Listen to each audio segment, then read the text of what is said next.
This is the Wyze Cam V3 and this is the Wyze Cam OG. Which one is the best option for you? Let's find out. Hello guys, LifeHackster here. Today we are going to compare the newer Wyze Cam OG to the older Wyze Cam V3.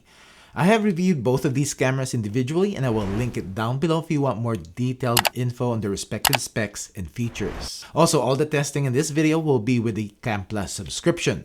You do need to have the subscription to use all the features of these cameras. Now, the version 3 can be used with the Cam Plus Lite if you're grandfathered in and not the newer OG cameras. Let's start first with pricing. The Wyze Cam V3, which was originally planned to have the same pricing as their original Wyze Cam, about 20 to 25 bucks, ended up to be $36, which I think this is the reason why the Wyze Cam OG was made, for Wyze to get back to their original intent for this camera. So the Wyze Cam OG is currently 20 bucks. Now, this will eventually change, and if it is not going to be far off from $20. Both cameras record in 1080p at 20 frames per second in daytime and 15 FPS at night. The bigger difference though is the field of view, and the version 3 has a 130-degree diagonal field of view while the Wyze Cam OG has 120 degrees. Before we get to the footage, in daytime test, I set up a new Wyze Cam V3 just to have a fair comparison of the recorded audio, because two of my older version 3s now almost have unusable audio, and this is the main complaint of Wyze Cam version 3 users.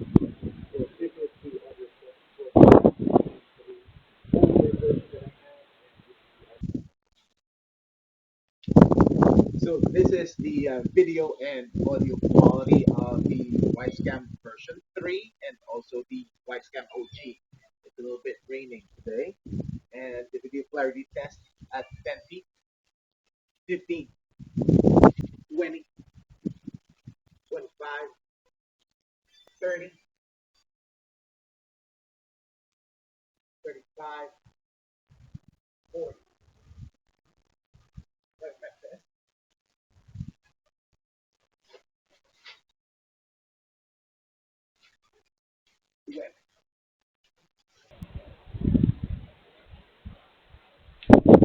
So this is the video and audio quality of the Wyze Cam version 3 and also the Wyze Cam OG. It's a little bit raining today, and the video clarity test at 10 feet, 15, 20, 25, 30, 35, 40.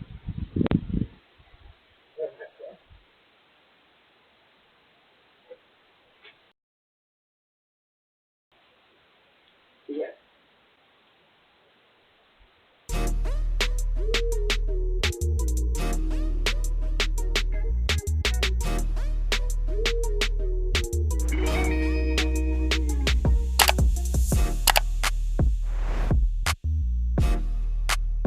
As to recordings at night, both cameras have a Starlight sensor, but the Wyze Cam V3 can see better and brighter than the OG.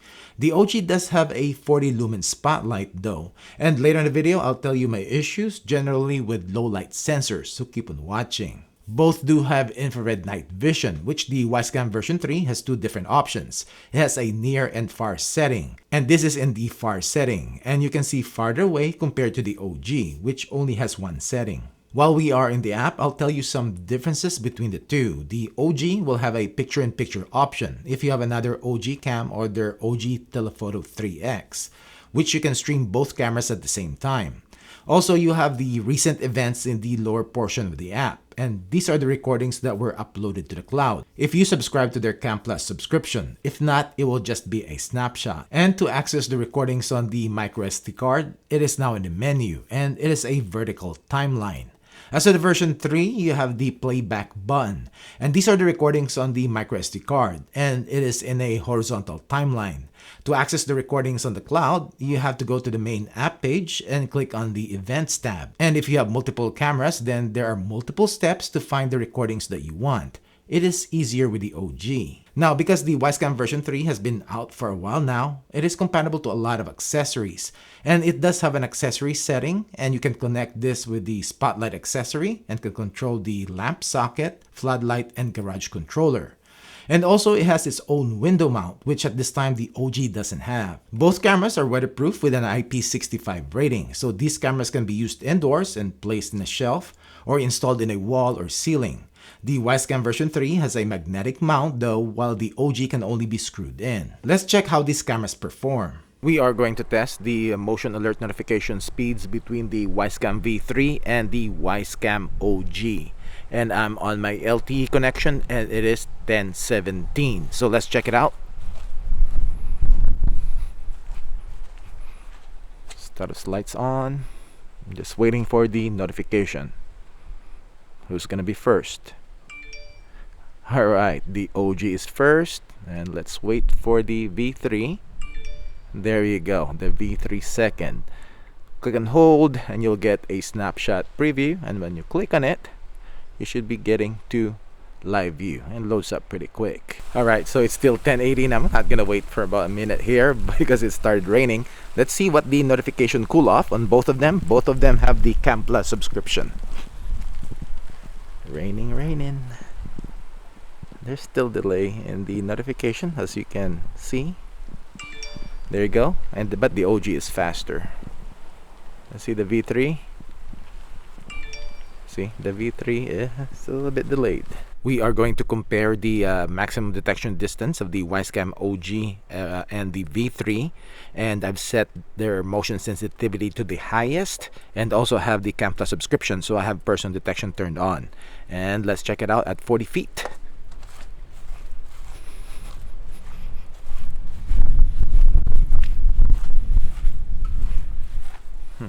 Okay. Nope, didn't get detected at 40 feet this time. Let's go 35. There you go. Wyze Cam V3 detected me. I don't know about the OG. Yeah, there you go. I guess the OG detected me also.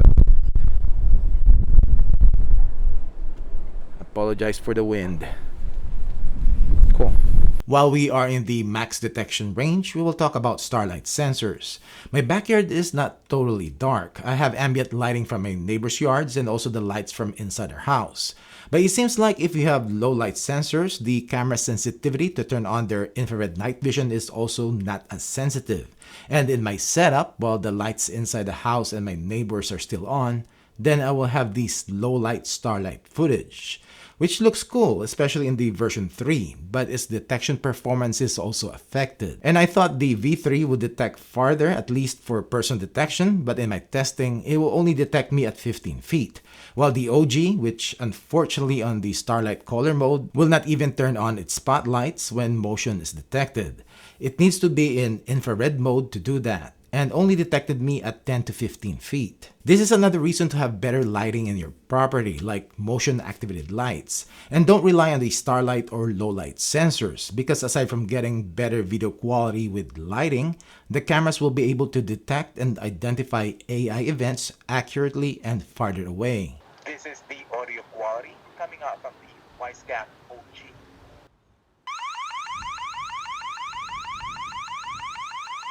This is the audio quality coming out from the Wyze Cam V3. So what do you think? Just for the price, the Wyze Cam OG is a better option. I like the new app interface and having the events tab easily accessible, plus the picture-in-picture feature if you have another OG or OG3X camera. And it has a stack mount option if that's what you want for your setup. I also like that it has a built-in 40 lumen spotlight, and you have to pay for another spotlight accessory if you want your V3 to have this option. I'm hoping that Wyze is going to make a window mount and other accessories for the Wyze Cam OG. I'm not sure on the video quality of the new Wyze Cam V3 that I used in the daytime testing. It might be because that it is cloudy, but the ghosting artifacts during motion is bad.